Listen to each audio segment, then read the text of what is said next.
안녕하세요. 오늘도 사연살롱을 찾아주셔서 감사합니다.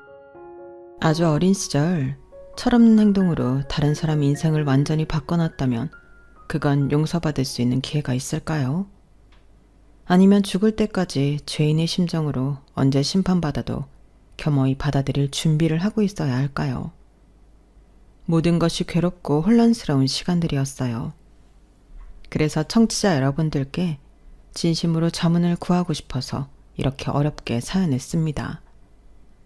지금 제 모습은 두 자녀와 남편을 둔 화목한 가정에 있고 멀쩡히 직장 생활을 하는 평범한 여성으로 보일 거라는 것을 알아요. 하지만 뒤늦게 저의 잘못과 과오를 알게 되어 마음에 무거운 짐을 지고 있는 안타까운 사람이기도 하죠. 제가 마땅히 짊어졌어야 하는 짐을 저희 부모님은 대신 희생하시면서 그 대가 역시 호떡히 치러오셨죠. 저는 결혼하고 제 가정을 꾸릴 때까지 부모님의 희생에 대해 모르고 살았어요. 물론 어느 집이나 다 그렇겠지만 저는 엄마 아빠의 사랑을 정말 많이 받고 자란 아이였죠. 사랑이 가분해 저는 지나친 관심, 간섭으로부터 도망가고 싶다는 생각을 한 적도 있었고요. 그런 저를 향한 부모님의 집착 아닌 집착은 다 이유가 있긴 했어요. 제가 5살인가 6살 때쯤 저희가 살던 집에서 불이 크게 났었고 저는 그 일로 인해 많은 시간을 치료하는 데 보내야 했거든요. 지금은 기술이 좋아져 화상치료를 반복적으로 받아 흉터가 눈에 잘 띄지 않고 건강하게 잘 지내고 있지만 당시만 해도 응급수술이 필요할 정도로 화상도 입고 연기 흡입으로 호흡기 관련 질병을 달고 살았었죠.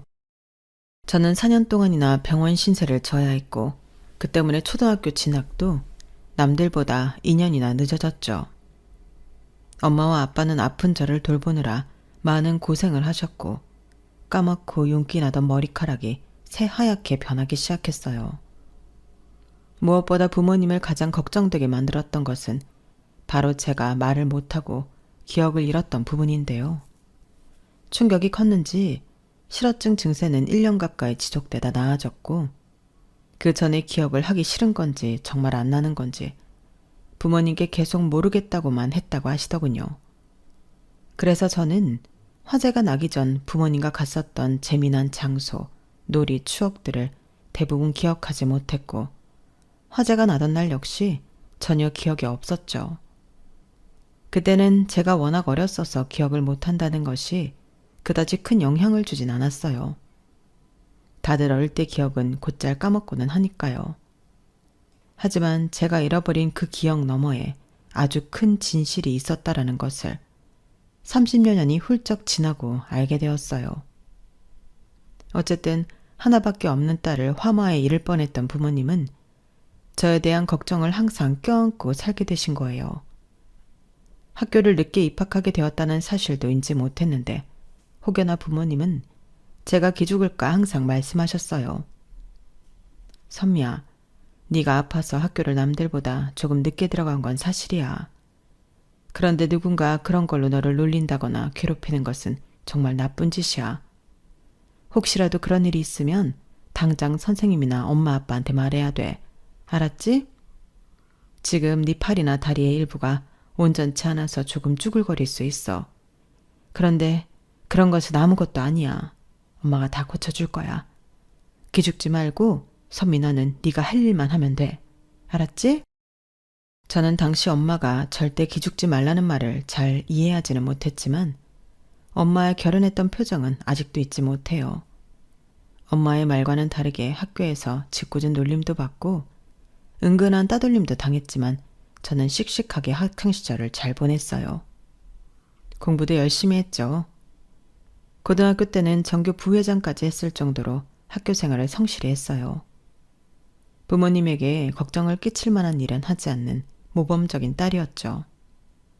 문제는 저의 병원비 때문이라고는 하나 엄마와 아빠는 너무 일을 많이 하셨어요. 주말에 가족 나들이를 가본 적도 함께 외식을 해본 일도 전무할 정도로요. 저에 대한 부모님의 사랑은 믿었으나 실질적으로 돈을 버시느라 저를 방치 수준으로 혼자 두는 시간이 많았죠. 엄마, 혜영이네 여름방학 때 바다 놀러 간다 그러고 자랑하던데. 우리도 한 번만 가면 안 돼? 방학이라 어차피 애들 학교도 안 나오니까 엄마도 그렇게 안 바쁠 거 아냐.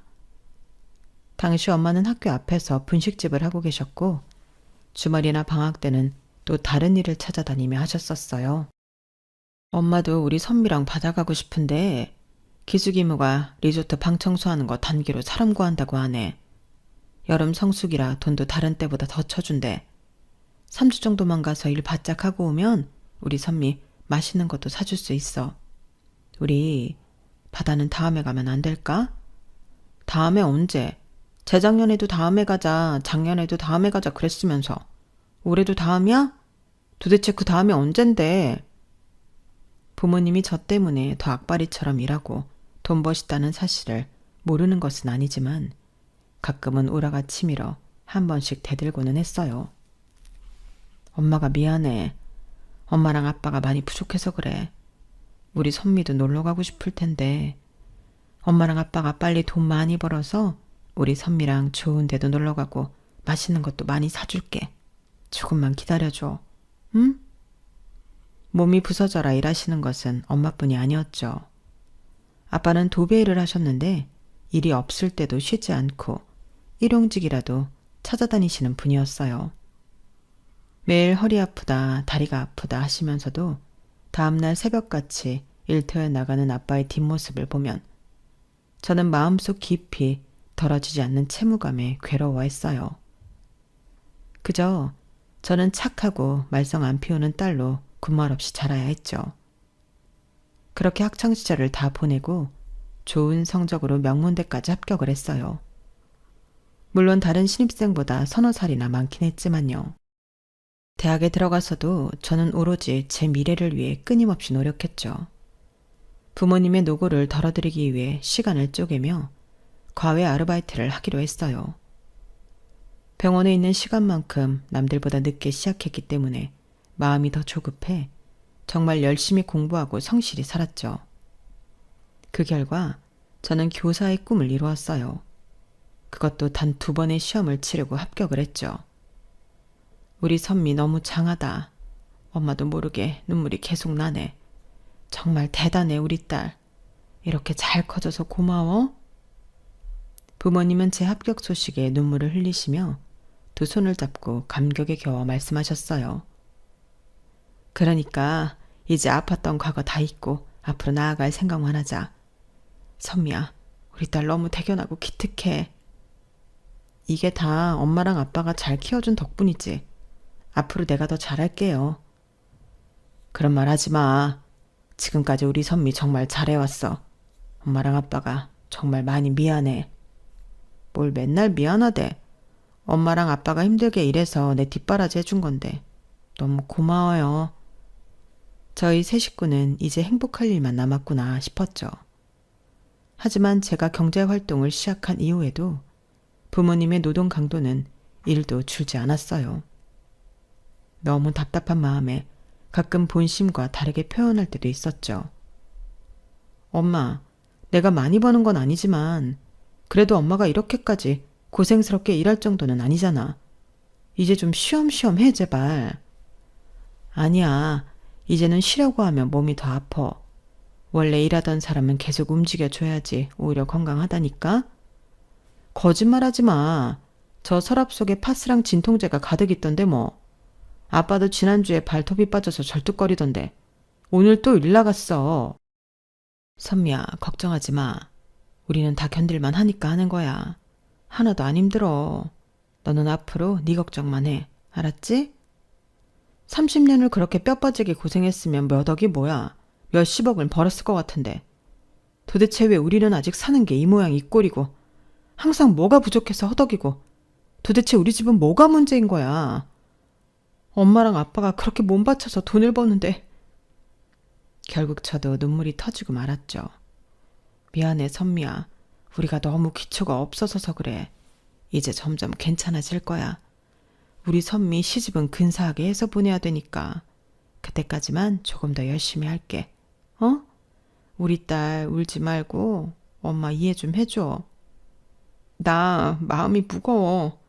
어릴 때 내가 아파서서 그거 메우느라 엄마 아빠가 아직도 고생하는 것 같아서. 아니야, 절대 그런 거 아니야. 그런 생각 하지 마. 너 때문 아니니까. 우리 모녀는 부둥켜 안고 한참을 울었죠. 언제나 그렇듯 결론은 조금만 더 버티고 열심히 살자로 끝나고 말았지만 말이에요.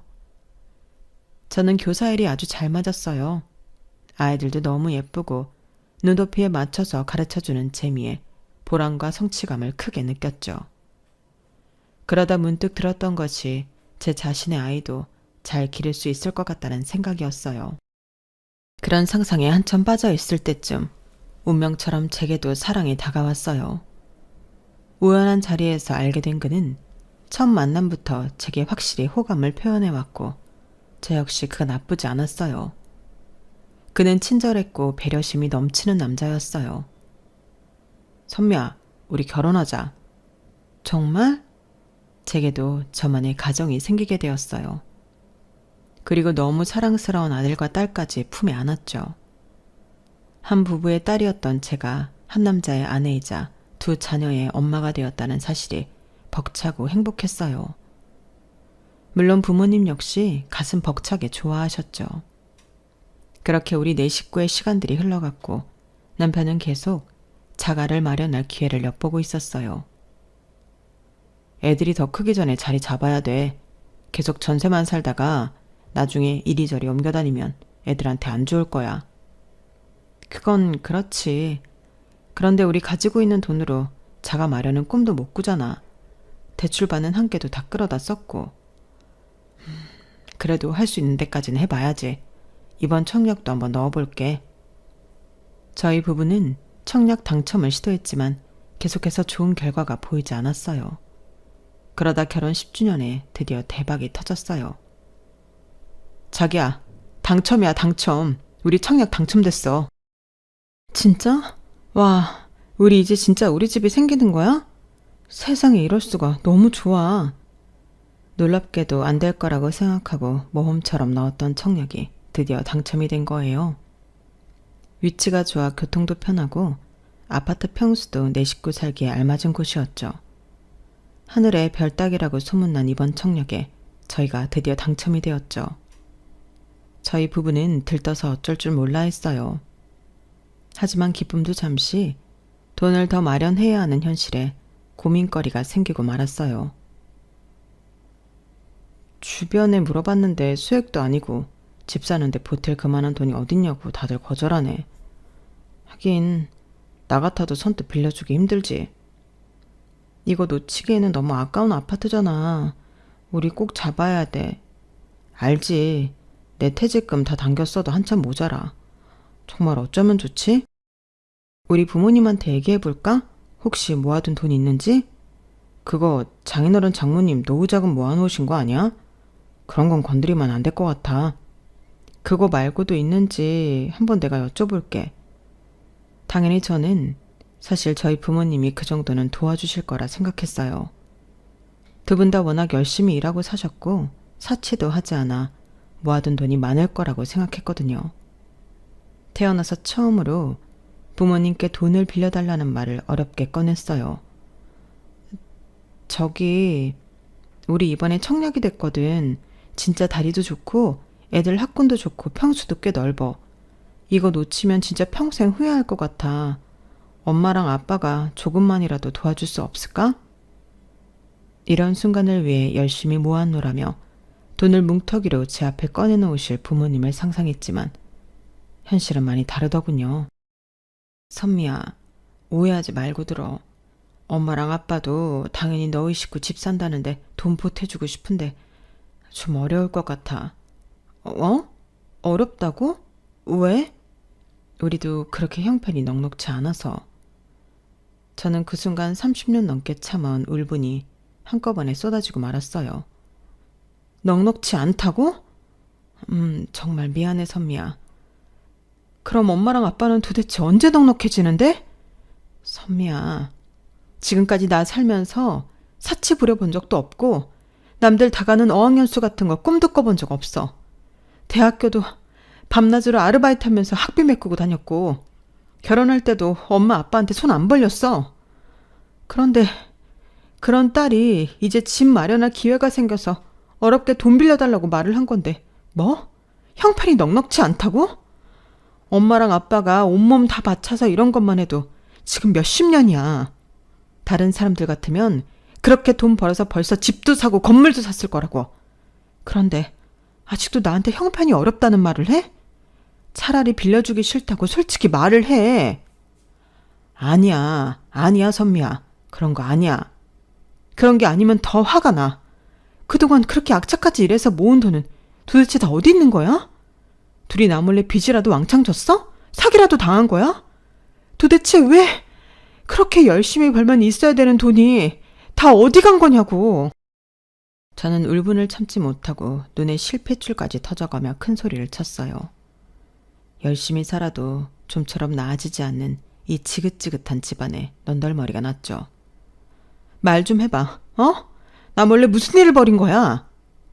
전부는 아니어도 엄마가 나한테 조금이라도 도와줄 수 있을 거라고 생각했었어요.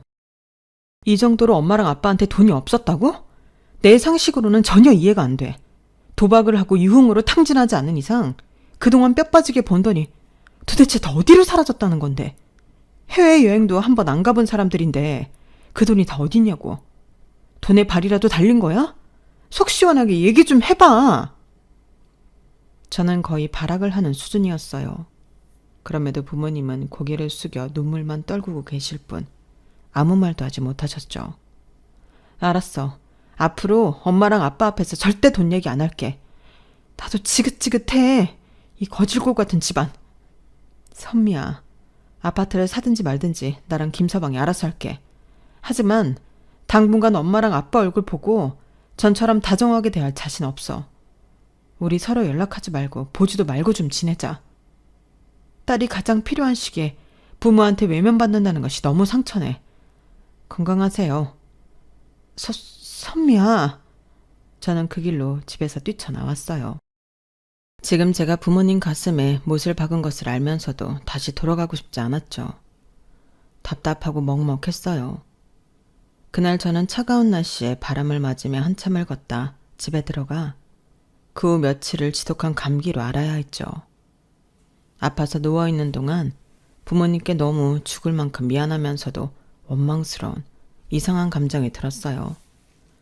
단 한 번도 돈에서 자유로워 본 적 없는 부모님이 안쓰러우면서 지겹기도 했어요.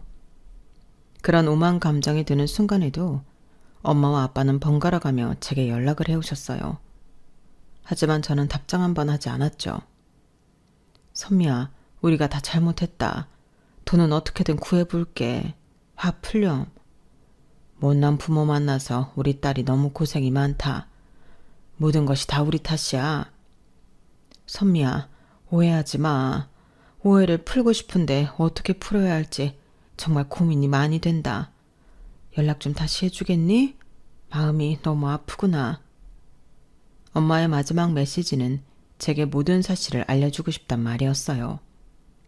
선미야, 엄마랑 아빠가 정말 많이 고민했어. 이제는 내게 진실을 말해야 할 것 같아. 네가 상처받을까봐 숨겨왔던 진실. 말할게. 미안하다. 마지막 문자를 받고도 저는 일주일 넘게 아무런 답장을 보내지 않았죠. 그러다 열흘째 되던 날 청천벽력 같은 소식이 전해졌죠. 선미야, 엄마가 갑자기 가슴이 죄는 것 같이 아프다고 하더니 쓰러졌어. 그 길로 우리 곁을 떠난 것 같아. 엄마가 눈을 뜨지 않아. 저는 놀라서 허겁지겁 병원으로 달려갔고 그곳에서 차갑게 식어버린 엄마와 넋이 나가 울지도 못하고 계시는 아빠를 보았어요. 엄마 눈 좀 떠봐. 이게 무슨 일이야. 엄마 제발. 이렇게 갑자기 가는 법이 어딨어. 내가 엄마한테 못되게 굴었잖아. 용서할 기회도 안 주고 이렇게 그냥 떠나면 어떡해. 나 이제 평생 어떻게 살아. 엄마한테 미안해서 어떻게 살아. 엄마 제발 부탁이야. 눈 좀 뜨고 나 봐봐. 내가 모진말하고 소리 질렀던 거 진짜 다 잘못했어.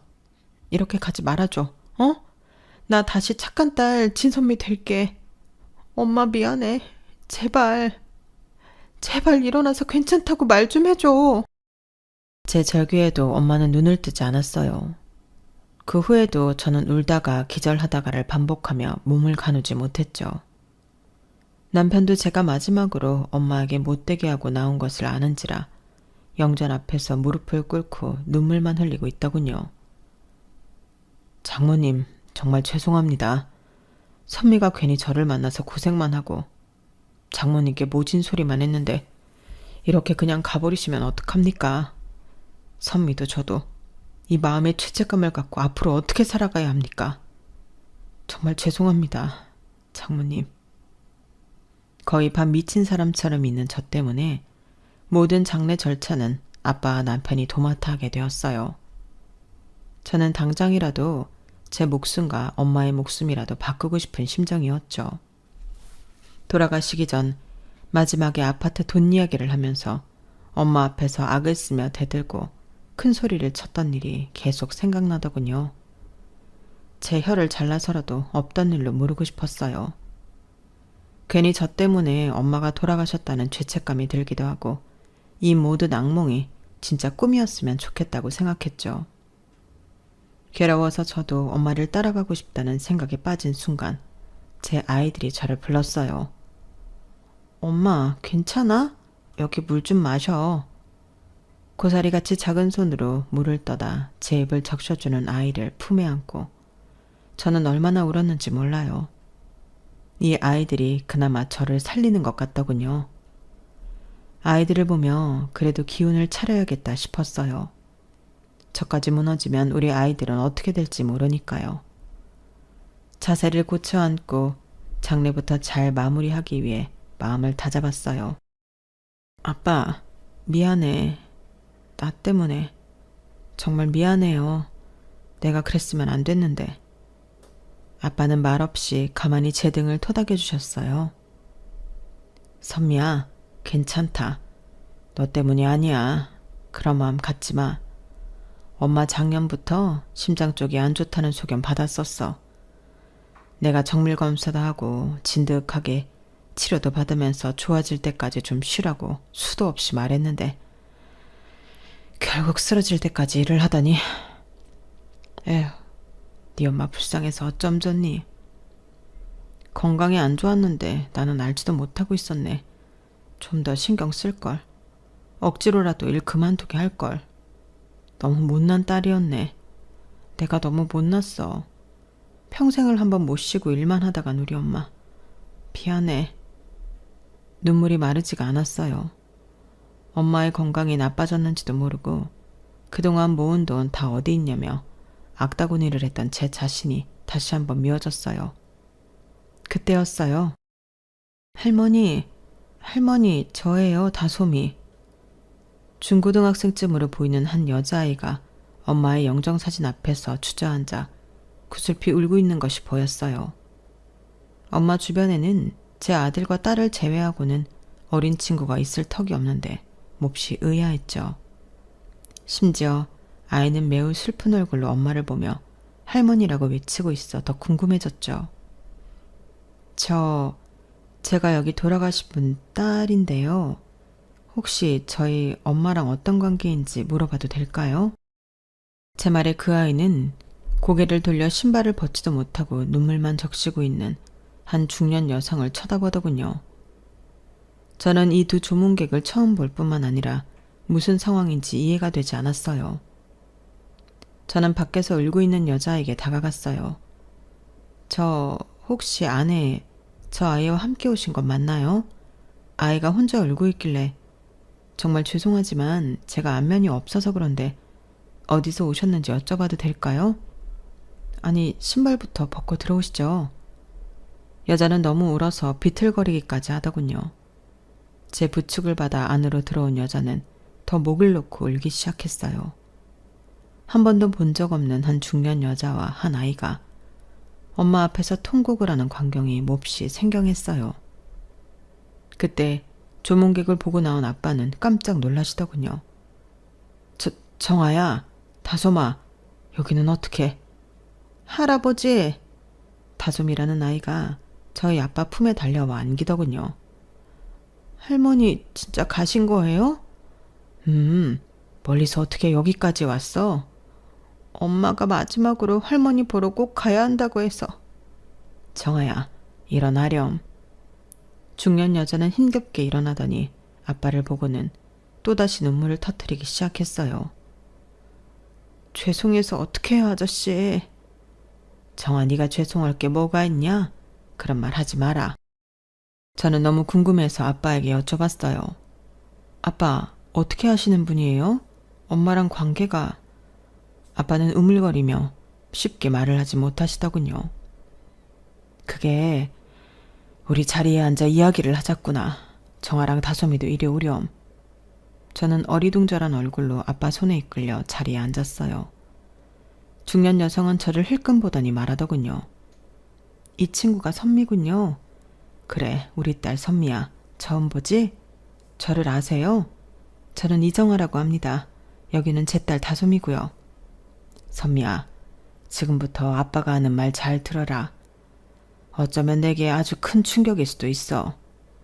죽을 때까지 이 말은 하지 않으려고 했는데 아무래도 네 엄마가 죽기 전에 널 보고 말해주려고 했던 진실이 이것 같아서 내가 대신 이야기해주마.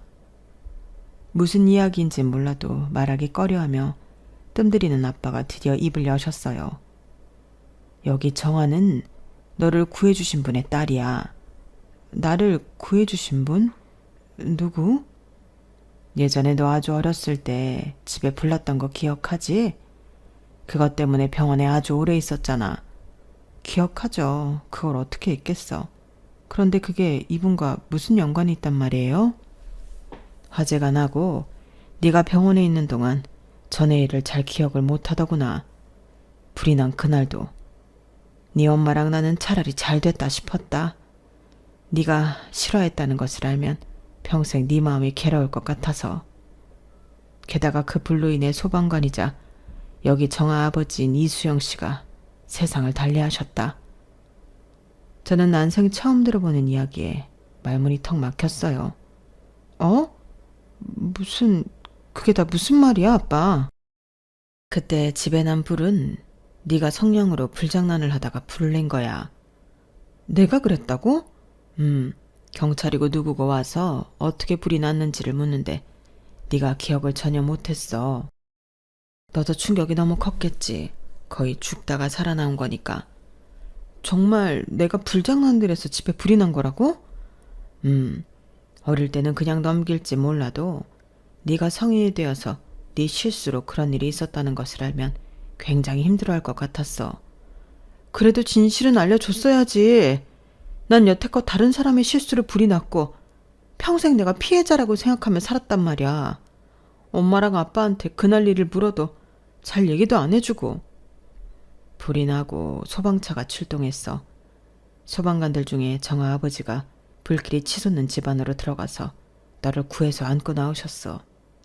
그런데 네가 무의식 중에 잠깐 눈을 뜨더니 친구라고 하는 거야. 정아 아버지는 안에 사람이 더 있다고 생각하고 널 안전하게 내려놓고 다시 집 안으로 들어갔고, 그때 불이 커지면서 지붕이 무너졌어. 그 소방관은 그렇게 지붕과 함께 사라지고 말았어. 거짓말. 아빠 거짓말이지? 이거 지금 무슨 몰래카메라 찍는 거야? 무슨 거짓말이 이렇게 무섭고 슬퍼. 아니지? 저는 고개를 저으며 아빠가 장난이라고 말해주길 바랬어요. 우리도 모두 장난이길 바랬어. 네가 불장난을 했다는 것도. 그것 때문에 한 소방관이 세상을 떠나게 되었다는 사실도. 하지만 이게 모두 그날의 진실이야. 중년의 여성이 힘겹게 입을 떼더군요. 당시 엄마 없이 아빠가 혼자 저를 키우고 계셨어요. 소방관이라서 출퇴근이 일정하지 않다 보니 근처의 고무댁에서 자거나 밥을 얻어먹는 일이 많았죠.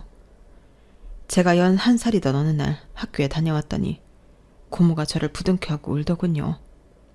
아빠가 불을 끄다가 사고를 당하셨다면서. 제 곁을 든든하게 지켜주던 아빠가 갑자기 세상에 없다고 생각하니 온 우주가 무너진 것 같았어요. 정말 제게는 친구 같고 오빠같이 든든한 아빠였는데 도무지 믿을 수가 없었죠. 저와 가장 친한 아빠의 죽음을 받아들일 수 없었어요. 고모도 그렇지만 저는 걷잡을 수 없이 무너져 내렸어요. 그러다 아빠 장례식에 여기 아저씨랑 돌아가신 아주머니가 죄인 같은 얼굴을 하고 오셨어요. 저는 누구신지 몰랐는데 고모랑 고모부가 멱살을 잡아가며 아빠를 죽게 만든 장본인이 어디를 감히 오냐고 소리치는 것을 봤어요.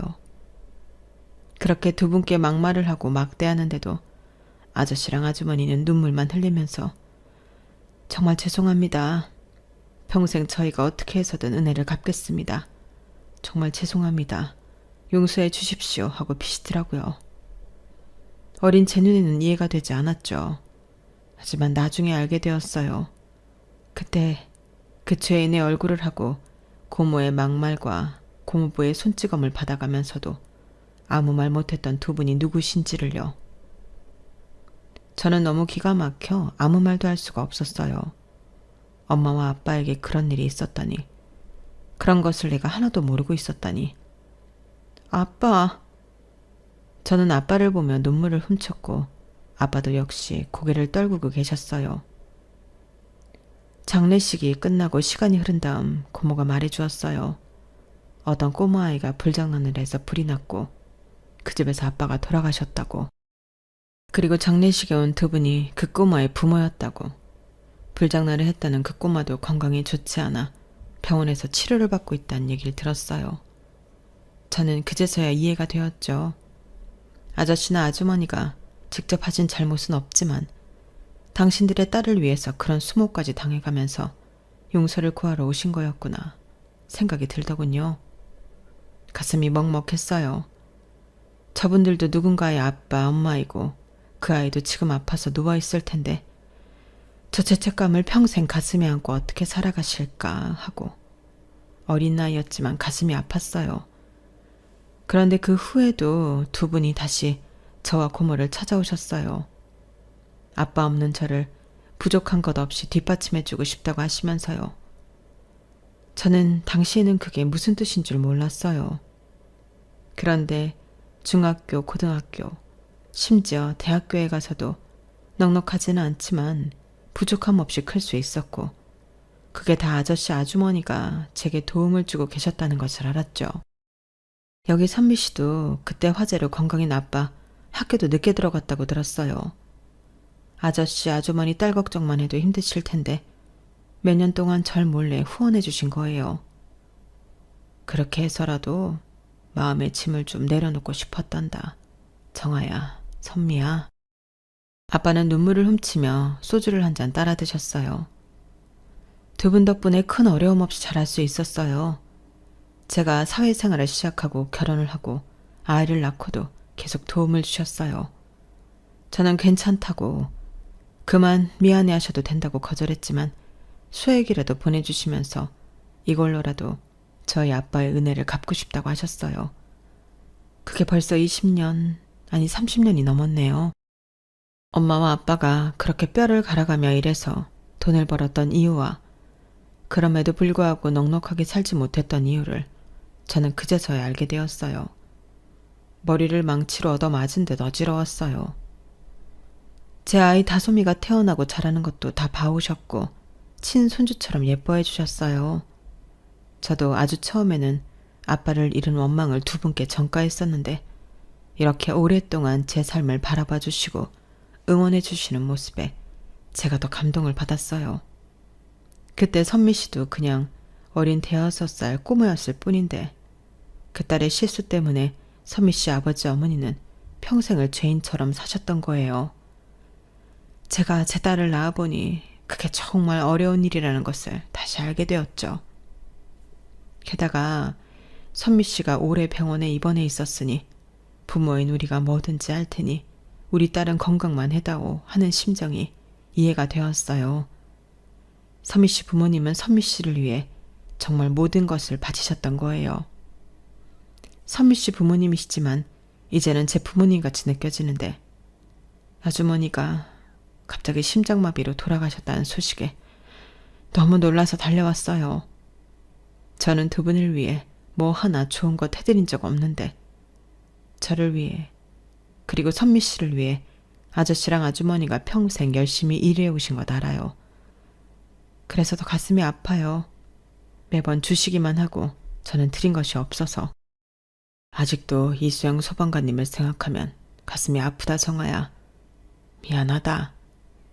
이제 미안하다는 말씀 그만하세요. 저도 마음이 너무 무거워요. 이제는 정말 아저씨도 아주머니도 우리 모두 과거에서 벗어나요. 우리가 앉아있는 자리는 눈물바다가 되어 있었어요. 저는 쥐구멍이라도 있으면 당장 숨고 싶었어요. 제가 아파서 누워 치료받는 동안 아빠와 엄마는 죄를 지은 딸의 부모로서 평생의 짐을 갚으며 살겠다는 각오를 다졌다는 것이 죄송했어요. 제 마음을 읽었는지 아빠는 제 손을 잡고 말하셨어요. 이 모든 것을 알면 선민이가 우리보다 더한 죄책감을 갖고 살까봐 두려웠다. 그래서 네 엄마랑 절대로 이 일에 대해 내게 말하지 말자고 굳게 약속했었다.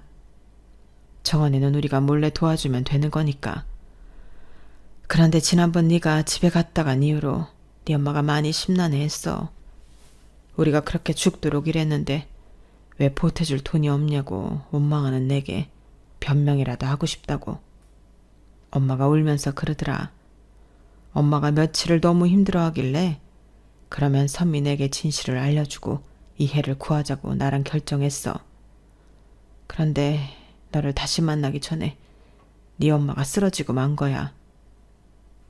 엄마, 아빠 미안해.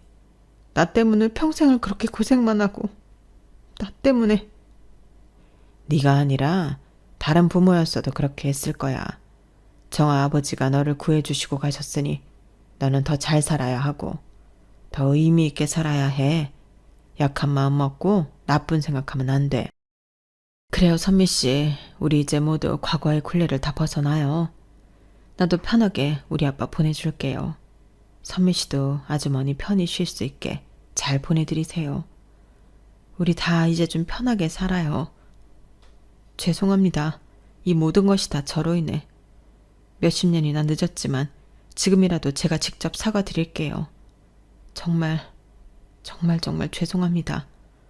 그리고 이수영 소방관님의 희생 감사드립니다. 아버님이 구해주신 제 목숨, 지금보다 훨씬 더 값지고 귀중한 일 하면서 살아가겠습니다. 정말 죄송하고 감사합니다. 우리는 모두 서로 안고 엉엉 울고 말았어요. 사실 그날의 진실을 알았을 때 저는 너무 죄스러운 마음에 잠깐 나쁜 생각을 하고 말았어요. 저로 인해 이 모든 일이 벌어진 것이니까요. 하지만 정아 씨 말대로 이수영 소방관님이 목숨을 바쳐 구해주셨는데 저 역시 이 세상에서 나쁘게 사라져버리면 더 큰 죄악을 짓는 느낌이겠구나 싶었어요. 모두에게 저지른 실수지만 지금이라도 제가 똑바로 살면 모두를 위해 바로잡을 수도 있다는 생각이 들었죠. 그렇게 저희 식구는 엄마를 보내드렸어요. 그 후로 또 시간이 흘렀죠. 모든 것이 제자리를 찾아가고 있었어요. 아빠는 일을 줄여 심심하지 않을 정도로만 하셨고 남편과 저 역시 모두 자기 자리로 돌아왔죠. 아이들도 학교 다니면서 잘 지내고 있고요. 저는 학교에서 지금까지 교사 생활을 계속 해오고 있어요. 다만 달라진 점이 하나 있다면 시간이 날 때마다 교육 봉사를 다니고 있다는 것이에요. 남녀노소 가리지 않고 배움의 문턱을 넘지 못해 안타까운 사람들을 찾아가 봉사하고 있어요. 어릴 때 집안 사정으로 자신의 공부를 포기하고 평생 한글도 모른 채 살아오신 어르신들, 장애 때문에 몸이 너무 불편해 학교조차 나올 수 없어 배움의 기회가 없는 아이들, 부모 없이 고아원에서 자랐지만 학습에 대한 열망이 남다른 어린아이들과 심지어 해외에 나가 전쟁과 가난에 고통받는 사람들을 위해서도 저는 봉사활동을 끊임없이 하고 있답니다. 다행히 제 아이들이 조금씩 커가면서 이런 봉사를 하는 저를 이해해주고 본인들도 참여하고 싶다는 의사를 밝혀주어 요즘은 아이들과도 함께 활동하고 있어요. 몸은 힘들지만 보람된 일을 하고 난 아이들의 얼굴은 건강하게 느껴지죠. 그리고 제 은인의 딸인 정아 씨와 또 그녀의 딸인 다솜이 역시 잘 지내고 있어요. 처음에 모든 것을 알고 난 뒤에는 정아 씨를 다시 만나는 것이 제게는 너무 괴롭고 고통스러웠거든요. 하지만 많은 이야기를 나누고 시간을 함께 보내면서 지금은 누구보다 속 깊은 이야기를 할 수 있는 친한 언니가 되었어요. 정아 언니도 봉사 쪽에 관심이 꽤 많은 편이라 내년부터는 저와 함께 하고 싶다고도 했고요. 어쩌면 아빠, 엄마, 저와 이수영 소방관님, 정아 언니가 악연으로 시작되었을지는 모르지만 그 끝은 찬란하고 아름다운 인연으로 맺고 싶어요. 제가 그렇게 이어나갈 거예요. 저기 위 하늘에서 소방관님이랑 저희 엄마도 남은 저희들을 지켜보고 계시겠죠? 흐뭇해 하실까요? 가슴 아파하고 계실까요? 먼저 가신 분들의 목까지 열심히 살아가겠습니다. 사랑합니다. 편하게 쉬세요. 여러분, 사연 댓글에 응원과 현명한 조언 부탁드려요. 좋아요와 구독은 저에게 큰 힘이 됩니다. 오늘도 좋은 일 가득하세요.